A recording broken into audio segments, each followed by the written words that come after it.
স্বাগত জানাচ্ছি ফানি হবি ইলেকট্রনিক্সের নতুন একটি ভিডিও টিউটোরিয়ালে। বরাবরের মতো আপনাদের সাথে আছি আমি সাফায়েত। আজকের এই ভিডিও টিউটোরিয়ালে আমি আপনাদের দেখাবো কিভাবে একটি অটোমেটিক হ্যান্ড স্যানিটাইজার ডিসপেন্সার তৈরি করা যায়। কোভিড-19 এর কারণে স্বাস্থ্যবিধির অংশ হিসাবে আমাদেরকে হাত স্যানিটাইজার দিয়ে জীবাণুমুক্ত রাখতে হয়। সেক্ষেত্রে আমরা স্যানিটাইজার ইউজ করতে গিয়ে স্যানিটাইজারের কৌটাকে হাত দিয়ে স্পর্শ করতে হয়। এক্ষেত্রে হাত থেকে স্যানিটাইজারের কৌটার মধ্যে জীবাণু লেগে থাকার একটি ঝুঁকি থেকে যায়। এ সমস্যার সমাধান দিতে আমি আপনাদেরকে একটি contactless automatic hand sanitiser dispenser তৈরি করে দেখাবো। তাহলে চলুন আর কথা না বাড়িয়ে কাজ শুরু করা যাক। এই অটোমেটিক হ্যান্ড স্যানিটাইজারটি তৈরি করতে আমাদের কী কী কম্পোনেন্ট বা জিনিসপত্র লাগছে সেগুলোর সাথে আমরা একটু পরিচিত হয়ে নিব। আমাদের লাগবে হচ্ছে একটা আইআর অবস্টাকল অ্যাভয়েডিং সেন্সর বা প্রক্সিমিটি সেন্সর। এই প্রক্সিমিটি সেন্সর সম্পর্কে আপনারা ডিটেলস জানতে হলে আমার একটা ভিডিও টিউটোরিয়াল আছে।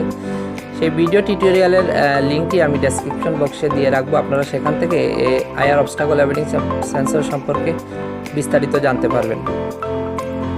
একটা টিআইপি 32C পিএনপি একটা ট্রানজিস্টর আমাদের লাগবে। 1 কিলো ওহমের একটা রেজিস্টর, 6 ভোল্টের একটি ডিসি পাম্প মোটর, যদিও এটা 5 ভোল্টে অপারেট করা যাবে। তাছাড়া লাগবে প্লাস্টিকের এক টুকরো পাইপ। তবে আপনারা এই পাইপটা যদি সংগ্রহ করতে না পারেন তাহলে ফার্মেসিতে যে স্যালাইন বিক্রি করা হয় সেই স্যালাইনের সাথে যে পাইপটা পাওয়া যায় সেই পাইপ দিয়ে আপনারা কাজটা করতে পারবেন।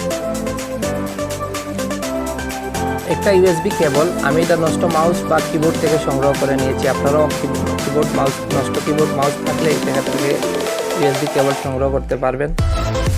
এবং এক টুকরো শক্ত তার এবং একটা প্লাস্টিকের জার অথবা কাঁচের জার হলেও হবে। তাহলে সম্পূর্ণ সবগুলা কম্পোনেন্ট আমরা একটা শোল্ডারলেস ব্রেডবোর্ডে প্রথমে কানেক্ট করে নিয়ে দেখবো যে আমাদের সিস্টেমটা কাজ করে কিনা।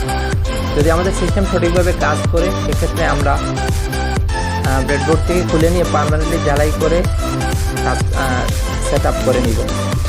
এবং পুরো কানেকশনের প্রসেসটা আমি ডায়াগ্রাম দিয়ে রাখবো আপনাদেরকে ডেসক্রিপশন বক্সে, আপনারা সেখান থেকে ডাউনলোড করে নিতে পারবেন এবং ডায়াগ্রাম অনুসারে আমরা সবগুলা কম্পোনেন্টগুলো কানেক্ট করব।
এবার আমরা এই জারটার মধ্যে মোটরটাকে একটু গ্লু গান দিয়ে মোটরটাকে এভাবে সেট করে নিব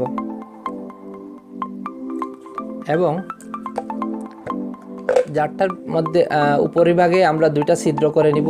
আমি দেখেন আগে থেকে ছিদ্র করে রেখে দিয়েছি। একটা হচ্ছে আমাদের এই যে পাইপ যেটা সেই পাইপটা বের হওয়ার জন্য, আর একটা হচ্ছে মোটরের যে কানেকশন ওয়্যার আছে সেই ওয়্যারটা আমরা এই দিক দিয়ে বের করে নিব।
ডায়াগ্রাম অনুসারে আমাদের সেটআপ দেওয়া সম্পূর্ণ কমপ্লিট। এবার আমরা এই ইউএসবি কেবলের মাধ্যমে একটা মোবাইল চার্জার দিয়ে পাওয়ার দিয়ে আমরা চেক করে নিব যে আমাদের সিস্টেমটা কাজ করছে কিনা। এবং চেক করার আগে অবশ্যই বলে রাখি যে আমরা এই জারটার মধ্যে হ্যান্ড স্যানিটাইজার দিয়ে আগে থেকেই পূর্ণ করে রেখেছি। আমরা ইচ্ছা করলে একটা পাওয়ার ব্যাংকের মাধ্যমে কিন্তু পাওয়ারটা এখানে দিতে পারবো ইউএসবি কেবলের মাধ্যমে। তো আমরা মোবাইল চার্জার দিয়ে পাওয়ারটা দিয়ে আমরা চেক করবো যে আমাদের সিস্টেমটা কাজ করছে কিনা।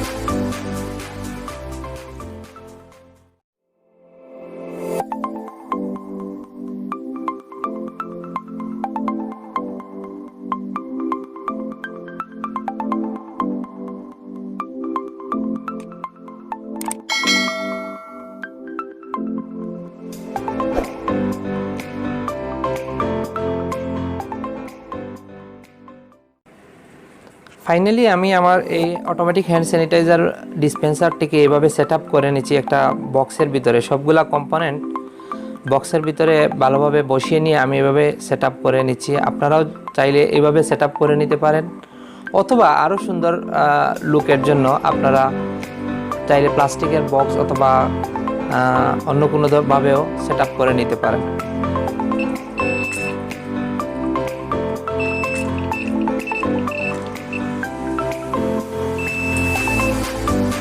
দেখুন এখানে আমি একটা এডিশনাল হিসাবে একটা বাজার অ্যাড করে নিচ্ছি, যাতে আমার হাত দেওয়া মাত্রই কিন্তু একটা সাউন্ড করবে। তো আপনারা চাইলে এই বাজারটা অবশ্য না ইউজ করলেও হবে, এটা অপশনাল হিসাবে। এই জন্য আপনারা একটা হাত দেওয়া মাত্রই একটা সাউন্ড পাচ্ছেন।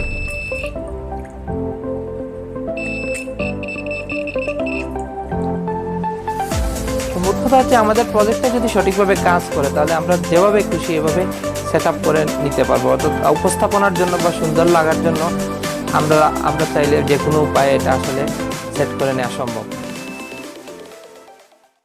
আমার এই ভিডিওটি যদি আপনাদের ভালো লেগে থাকে তাহলে আপনারা লাইক, শেয়ার এবং কমেন্ট করবেন। এবং আমার চ্যানেলটি যদি আপনারা সাবস্ক্রাইব করে না থাকেন তাহলে সাবস্ক্রাইব করবেন এবং বেল আইকনটি নোটিফিকেশন অ্যালাউ করে দিবেন। তাহলে আমার পরবর্তী ভিডিও আপলোড হওয়ার সাথে সাথে নোটিফিকেশনটা আপনাদের কাছে চলে যাবে। ধন্যবাদ।